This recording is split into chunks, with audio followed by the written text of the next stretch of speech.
Eagles Entertainment.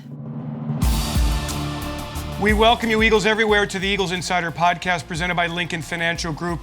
Insider Dave Spadaro with you here at the NovaCare Complex, and we've got big news on Tuesday. The city of Philadelphia allowing fans to attend Eagles games at Lincoln Financial Field. So we bring on President Don Smolenski to answer some of the questions. Don, first of all, the reaction you have to the good news. Am I allowed to just go like that? You are allowed to do whatever you want, man. Yeah, throw that fist in the air. You know, it's been a journey. It's been a lot of really constructive, thoughtful conversations, not only with folks with the governor's office, but with Jim and Tumar and Dr. Farley from the city, Mayor Kenny, all of whom have they've engaged with us. They've read the materials we've sent them. We've talked through their concerns, and so I think that everyone feels that we've invested and into our protocols and are in a good place. That we're ready to take this next step, and certainly, obviously for us, the Lincoln Financial Field and with fans are everything. So it'll be nice to have the Eagles family back in the house. All right, I'm going to ask every question that I think fans would ask. Number of fans, what are we talking about here? We're allowed to have a total of 7,500 in the building, including participants, so roughly somewhere between 5,500 and 6,000 fans. And that is now. In the future, that potentially could change? I take one day at a time, and that is what we're at for now. And hopefully, it'll be we can demonstrate success to the city and the state, and if and we can continue the conversations to hopefully increase that number as we go forward. How will fans get tickets, Don? How will they be distributed? How will fans know about this? What do they need to know? Yeah, so I know communication's going out to season ticket members this afternoon, and I believe a general release went out earlier today. It obviously is a limited number of tickets. I think we're going to our season ticket members who had opted in for the season that they would still be interested and give them the opportunity first. And then we sort of open it up to season ticket members and fans, if we need to. I think that might be Thursday morning. So we'll start the on-sale process tomorrow. Okay, so if I have opted into my tickets, then I would fill out a form and request tickets without a guarantee that I would get the tickets back. Is that how it works? You probably, this is probably better for Kevin Sorley, but my understanding is you, as a season ticket member who opted in, you will get an email. Your email gives you sort of a slot of an amount of time in which you have to make your decision to buy tickets. And if you do it, then you just do it right online through Ticketmaster, through your season ticket member account, and it all is electronic, digital. So some teams apparently did a lottery, right? Did you look into a lottery system? Yeah, we have stadium builders licenses as well as some club seat contracts. So, there's some contractual obligations that we have to be mindful of compared to some of the other stadiums don't necessarily have seat licenses, and so that might afford them a different type of flexibility than the flexibility that we have.Got it. Now, will this be on I know the first wave here is the game against the Ravens and against the Giants. Yes. Okay, so that's a two-game pod, if yes. you will. Beyond that, Don, will everybody who has opted in have an opportunity at some point this season to go to a game or a multiple number of games? I think right now we've just focused on the 10-18 and 10-22. Where we go from there, I think, will depend on where we are with our numbers. But I think the opportunity to do these two games in close proximity to one another is a good first step. Will fans be permitted to park, and if so, in which parking lots will they park? Yes, so we're going to open up the we call the K lot, which is the lot on our stadium premises, and I believe the Wells Fargo lots will be open, so people will be able to park. It will be different because we will be direct parking, utilizing every other space to maintain social distance. Tailgating is not permitted. The parking lots will open later. They'll open about 2 hours before kickoff, which is much later than usual. But again, that's also to maintain social distance and keep keep people safe and just be in compliance with both what the city wanted us to comply with, as well as CDC guidelines and league guidelines. Okay, and then so they park at 11 o'clock for a 1 o'clock game. They come into the stadium, which opens at that time also? Gates, I believe, are opening at 11:30. Okay. So that, it allows for some staggering. We wanted to afford enough time to get people to park and afford enough time for people to. People are going to be based on your location and where you're sitting. You'll come into a gate, a designated gate, closest to where your seating is, so you sort of minimize cross traffic. So you can kind of come in, go to your seat area, etc. And Don, I guess the enforcement of no tailgating. How do you enforce no tailgating? Will there be stadium employees walking around? How do you do that? Yeah, so on a regular game day, we have security staff as well as City of Philadelphia police officers, some on bicycle, some on motorcycle. We have police officers on horseback. We'll still maintain that type of presence, just as a courtesy, just a reminder people to not tailgate.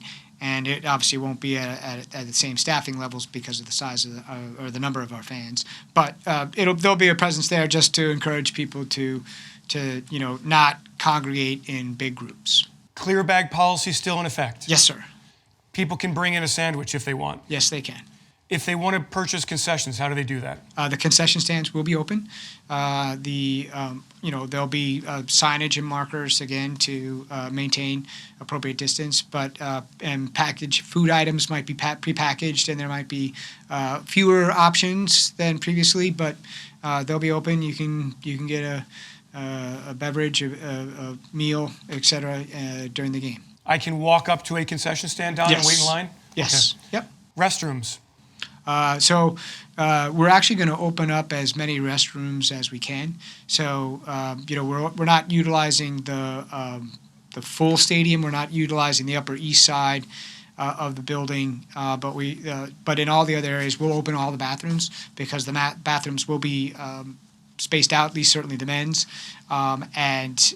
so by opening more bathrooms, we have more capacity to hopefully offset the reduced capacity by providing for social distance. So that should alleviate, long lines, based on the number of people who will be in the building. And seating, how have you designated where everybody sits? So again, this will fall forward, to Kevin. Kevin Sorley probably deserves most of the credit. Probably deserves all the credit, but he's the jigsaw puzzle master. But we worked with a group called Populous during these past several months to come up with a model that generates such that there's 6 feet 6 feet apart from every ticket pod. So fans will be buying tickets in pods. That might be a pod of 2, a pod of 4, a pod of 6. No matter where they sit, they will have 6 feet of distance from them, to the side, to the back, to the front, etc. And so, based on the number of pods, 2s, 4s, and 6 through the seating section, it's sort of figured out, where we can have people seated and which seats need to be blocked off. And clearly, masks are mandatory from the moment you get out of your car. Is that correct? Yes.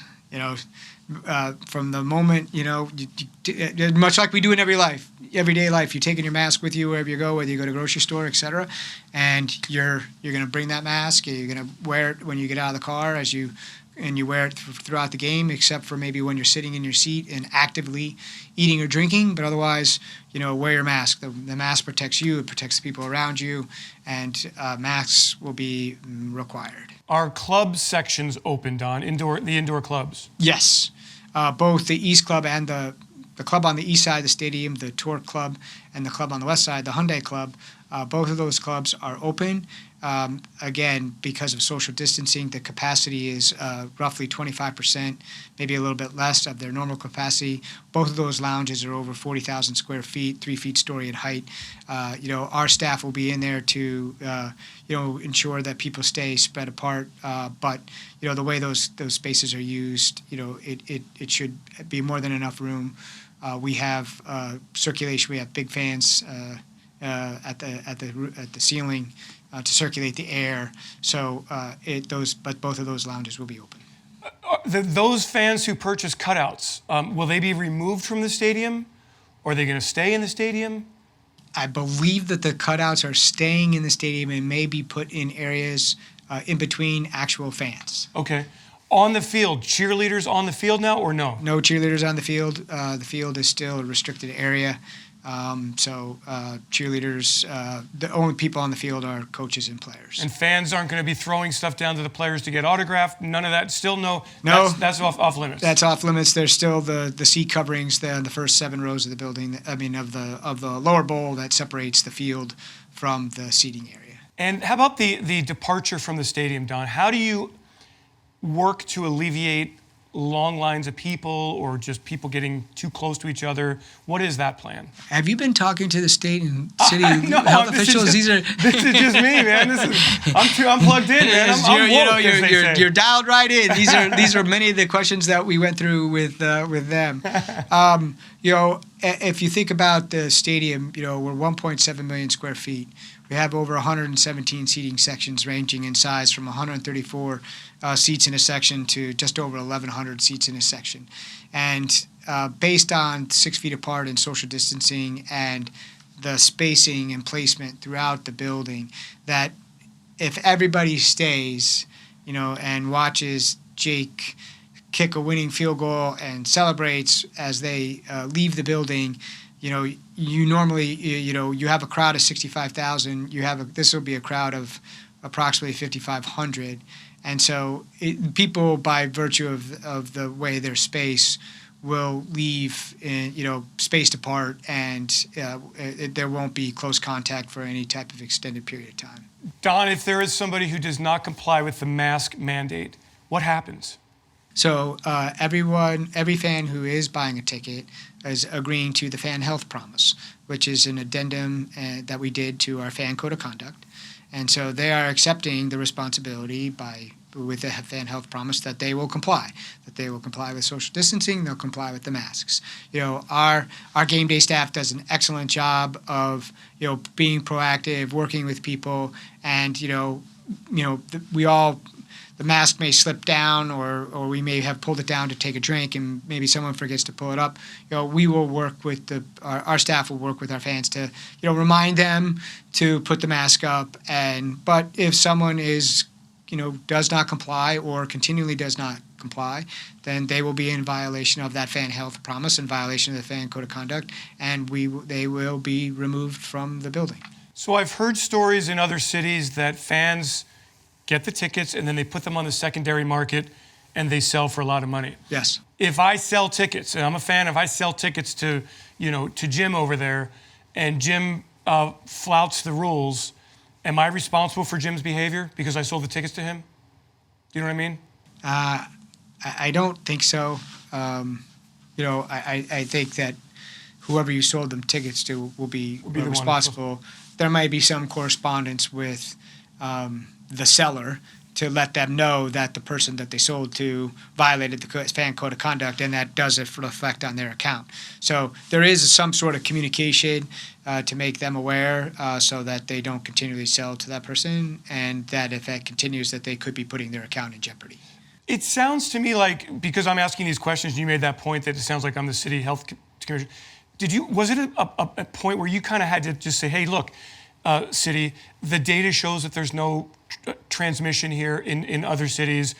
Here's our plan. We're showing you how safe and considerate we're going to be. Like, did you have to convince them that this is not going to be a super spreader, has not been a super spreader, and will not be a super spreader kind of event? Yeah, I mean, our conversations were about, the status of the pandemic, and certainly the caseload is a factor. If you think about where we were earlier in the year, this really wasn't a conversation that probably, we could really entertain. And I think that with people have been their behavior. People are wearing masks. People are maintaining their distance. And as both the state and the city have worked to reopen businesses, I think the people have responded very well to that, very responsibly to that, and that's been helpful. And I think that right, the way that the virus spreads is certainly something to discuss, and I think that's why this limited capacity number, that's where we're at, because we're trying to start walk maybe before we run, and I think that it's just trying to be prudent in the approach to we have invested a lot of time in significant safety protocols. We have made modifications to the building with signage and hand sanitizing stations all throughout the building, plexiglass, you name it. We've really gone out of the way. Operationally, we've been thoughtful of how to bring people in the building to maintain distance. And I think that, much like you see when you go to an Acme or that people have adopted to the new behavior, and I think that they'll do that here. I think Eagles fans want to be here to support their team, and if wearing a mask and maintaining social distance is what they need to do, they'll do that, and they can still cheer their team on just as loudly as they did before. Two more questions, Don. The pregame, we usually have a wonderful array of things for fans to do in the Head House Plaza. The store is open, etc. What will those areas look like? Yeah, so the Pepsi Plaza will not be activated for the games, and many of those that pregame, unfortunately, we're in the time of where social gatherings are just discouraged, right? It's just not something we can do, and so game day for an Eagles game is about bringing the whole city. It's about bringing 70,000 people together.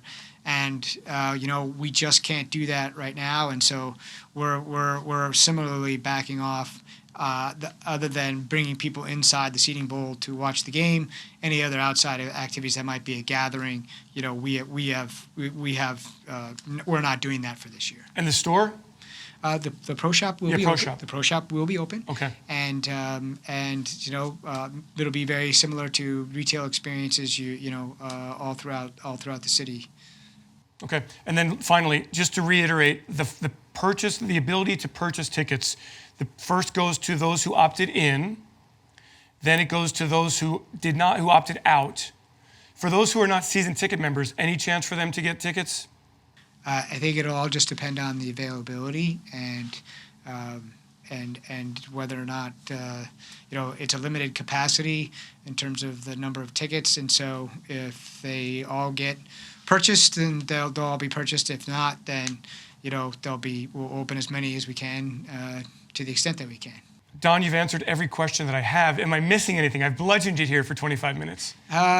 No, it's I think it would kind of go back to just where we start, right? This is as you know, because an Eagles game without Eagles fans isn't the same. No. And and so it's kind of hard to put into words the sort of how I think excited and I think not overwhelmed might be not quite the right word, but it's just the energy that you think about what it will be like to have Eagles fans watching their team again and celebrating with us and being there with us.